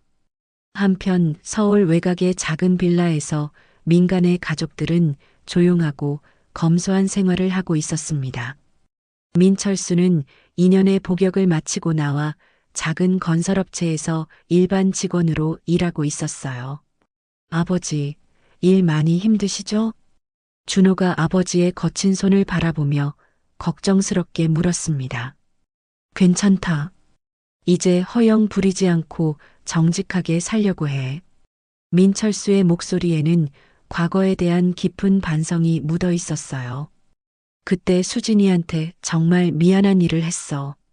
사람을 겉모습으로 판단한 우리가 잘못이었지. 맞아요, 아버지. 수진이는 정말 좋은 사람이었는데 준호도 깊이 후회하고 있었습니다. 새로운 회사에서 평사원으로 열심히 일하며 과거를 반성하고 있었어요. 가끔 수진에게 안부 문자를 보냈지만 답장은 기대하지 않았어요. 수진아, 봄이 왔네. 잘 지내길 바라. 네가 행복했으면 좋겠어. 단순한 안부 인사였지만 진심이 가득 담겨 있었습니다. 지영은 대학을 졸업하고 작은 광고회사에서 신입사원으로 일하고 있었어요. 과거의 도도함은 온데간데 없이 겸손하고 성실한 모습으로 변해 있었습니다. 언니 덕분에 사람을 제대로 보는 법을 배웠어. 지영이 혼자 중얼거렸어요. 사람은 배경이 아니라 마음이 중요한 거구나. 박명자만은 여전히 과거의 영광을 잊지 못하고 있었습니다. 작은 원룸에서 혼자 살며 가끔씩 불평을 늘어놓았어요. 내가 왜 이렇게 살아야 해? 그때 알았으면. 하지만 이제는 아무도 박명자의 말에 귀 기울이지 않았어요. 가족들도 지쳐서 더 이상 대꾸하지 않았습니다. 점점 고립되어 가는 박명자와 달리 다른 가족들은 새로운 삶에 적응하며 성장하고 있었어요. 8개월 후 수진과 강민우의 관계는 더욱 진지해졌습니다. 한강이 내려다 보이는 조용한 카페에서 민우가 수진에게 작은 상자를 내밀었어요. 수진 씨, 저와 결혼해 주세요. 민우의 떨리는 목소리가 카페 안에 울렸습니다. 작지만 정성스럽게 고른 반지가 상자 안에서 빛나고 있었어요. 수진의 눈에 감동의 눈물이 맺혔습니다. 민우 씨, 저는 수진 씨의 과거도 현재도 미래도 모두 사랑해요. 수진 씨와 함께 평생을 살고 싶어요. 민우의 진심 어린 고백에 수진의 마음이 뭉클했어요. 네, 좋아요. 정말 좋아요. 정말이에요? 네, 정말이에요. 두 사람은 서로를 껴안으며 행복해했습니다. 주변 사람들도 따뜻한 박수를 보내주었어요. 6개월 후 서울 시내의 아담한 웨딩홀에서 수진의 결혼식이 열렸습니다. 50여 명의 가족과 친구들이 참석한 따뜻한 결혼식이었어요. 이태윤이 딸의 손을 잡고 천천히 버질로드를 걸었습니다. 수진의 웨딩드레스는 소박하지만 우아했어요. 아빠, 정말 고마워요. 아빠가 있어서 지금의 제가 있어요. 이번에는 정말 좋은 사람을 만났구나. 이태윤의 목소리에 깊은 감격이 묻어 있었어요. 네, 이번에는 진짜 사랑하는 사람이에요. 저를 있는 그대로 사랑해주는 사람이요. 행복해라, 수진아. 넌 그럴 자격이 충분해. 신랑 민우는 수진의 손을 받으며 이태윤에게 깊이 고개를 숙였습니다. 장인어른, 수진이 평생 아끼고 사랑하겠습니다. 믿겠네. 우리 수진이 잘 부탁해. 이태윤이 든든한 새 사위에게 딸을 맡기며 미소를 지었어요. 결혼식 피로연에서 깜짝 손님이 나타났습니다. 지영이 수줍은 표정으로 수진에게 다가왔어요. 언니, 결혼 축하해요. 지영의 모습은 예전과 완전히 달랐습니다. 도도하고 거만했던 모습은 온데간데 없이 겸손하고 성숙해져 있었어요. 지영아, 와줘서 고마워. 언니 덕분에 정말 많이 배웠어요. 사람을 제대로 보는 법을요. 앞으로 잘 살아라. 네, 언니도 정말 정말 행복하세요. 지영이 진심으로 축복해 주었어요. 과거의 갈등은 모두 용서와 성장으로 승화되었습니다. 1년 후 수지는 예쁜 딸을 낳았습니다. 병원 신생아실에서 이태윤이 손녀를 처음 봤을 때의 감격은 이루 말할 수 없었어요. 할아버지가 왔단다. 수진이 아기를 안고 있는 이태윤을 바라보며 행복한 미소를 지었습니다. 정말 예쁘다. 수진이 어렸을 때랑 똑같아. 아빠, 그동안 정말 고생 많으셨어요. 무슨 소리야? 내 딸이 행복한 게 아빠에게는 최고의 선물이야. 이태윤이 손녀를 바라보며 뿌듯해했어요. 이 아이는 할아버지처럼 정의롭고 당당한 사람이 되겠구나. 그럼 좋겠어요. 병실에는 3대가 함께하는 따뜻한 행복이 가득했습니다. 한편 박명자는 뉴스에서 우연히 수진의 결혼과 출산 소식을 들었습니다. 그래도 내 며느리였는데 혼자 중얼거렸지만 이미 아무 의미 없는 말이었어요. 세월은 흘렀고 모든 사람들은 새로운 삶을 살아가고 있었습니다. 2년이 더 흘러 수지는 완전히 새로운 여성이 되어 있었습니다. 회사에서는 이사로 승진했고 가정에서는 두 아이의 엄마가 되었어요. 둘째는 아들이었는데 할아버지를 쏙 빼닮았습니다. 엄마, 할아버지 언제 와요? 큰딸 소희가 수진에게 물었어요. 곧 올 거야, 소희야. 수진이 딸의 머리를 쓰다듬으며 답했습니다. 그때 현관문에서 이태윤의 목소리가 들렸어요. 할아버지 왔다. 할아버지. 아이들이 달려가서 할아버지를 안았습니다. 이태윤은 손에 선물 가득 들고 나타났어요. 우리 공주, 우리 왕자, 할아버지 보고 싶었지? 네. 할아버지 사랑해요. 거실에 앉아 차를 마시며 이태윤이 뿌듯하게 말했어요. 내 딸이 마침내 진정한 행복을 찾았구나. 네, 아빠. 그때의 아픔도 이제는 소중한 경험이었다고 생각해요. 수진이 환한 미소를 지으며 대답했어요. 그 일들이 저를 더 강하고 지혜로운 사람으로 만들어줬어요.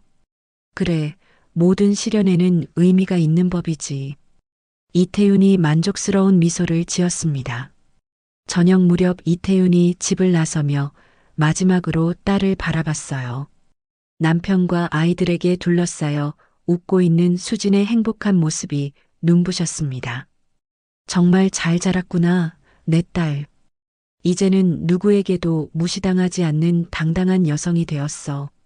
이태윤은 만족스러운 마음으로 집을 나섰어요. 그날 밤 수진은 아이들을 재운 후 거실에서 일기를 썼습니다. 오늘도 평범하지만 정말 행복한 하루였다. 과거의 모든 상처와 아픔이 지금의 나를 만들어줬다는 걸 이제는 진심으로 감사하게 생각한다. 그때의 시련이 없었다면 진정한 사랑이 무엇인지, 사람의 참된 가치가 무엇인지 깨닫지 못했을 것이다. 이제 나는 누구에게도 휘둘리지 않는 당당한 여성이 되었다. 그리고 무엇보다 소중한 것은 나를 진심으로 사랑하고 존중하는 사람들과 함께 살고 있다는 것이다. 아이들에게는 사람을 겉모습이나 배경으로 판단하지 않는 올바른 가치관을 심어주고 싶다. 그리고 언제나 당당하고 자신감 있게 살아가길 바란다. 수진이 펜을 내려놓고 창밖을 바라봤습니다. 별이 가득한 밤하늘이 펼쳐져 있었어요. 그 모든 별들이 그녀의 새로운 삶을 축복하는 것 같았습니다. 모든 갈등과 상처는 완전히 치유되었고 수지는 진정한 행복 속에서 아름다운 꿈을 키워가고 있었어요. 과거의 시련은 그녀를 더욱 단단하고 지혜로운 여성으로 만들어준 소중한 경험이 되었습니다. 그리고 무엇보다 중요한 것은 이제 그녀 곁에는 진심으로 그녀를 사랑하고 존중하는 사람들만 남아있다는 것이었어요. 진정한 행복은 이런 것이구나. 수지는 그렇게 생각하며 만족스러운 미소를 지었습니다. 수지는 마침내 진정한 행복을 찾았습니다. 과거의 아픔은 그녀를 더욱 강하고 지혜로운 여성으로 만들어 주었어요. 사람을 겉모습이나 배경으로 판단하던 시댁 가족들은 혹독한 대가를 치렀지만 그것이 바로 세상의 이치였습니다. 진정한 사랑은 조건 없이 상대방을 있는 그대로 받아들이는 것이라는 걸 우리는 수진과 민우를 통해 배울 수 있었어요. 그리고 무엇보다 중요한 건 누구든지 존중받을 권리가 있다는 것입니다. 권력이나 지위가 아니라 인품과 마음씨로 사람을 판단할 때 진정한 관계가 만들어집니다. 오늘 이야기가 여러분에게도 작은 울림이 되었기를 바랍니다. 모든 사람이 수진처럼 당당하고 행복하게 살아갈 수 있는 세상이 되면 좋겠네요. 이야기를 끝까지 들어주신 분이 계시다면 잘 들었다고 댓글 하나만 남겨주세요. 지금까지 똑순이 사랑방이었습니다. 감사합니다.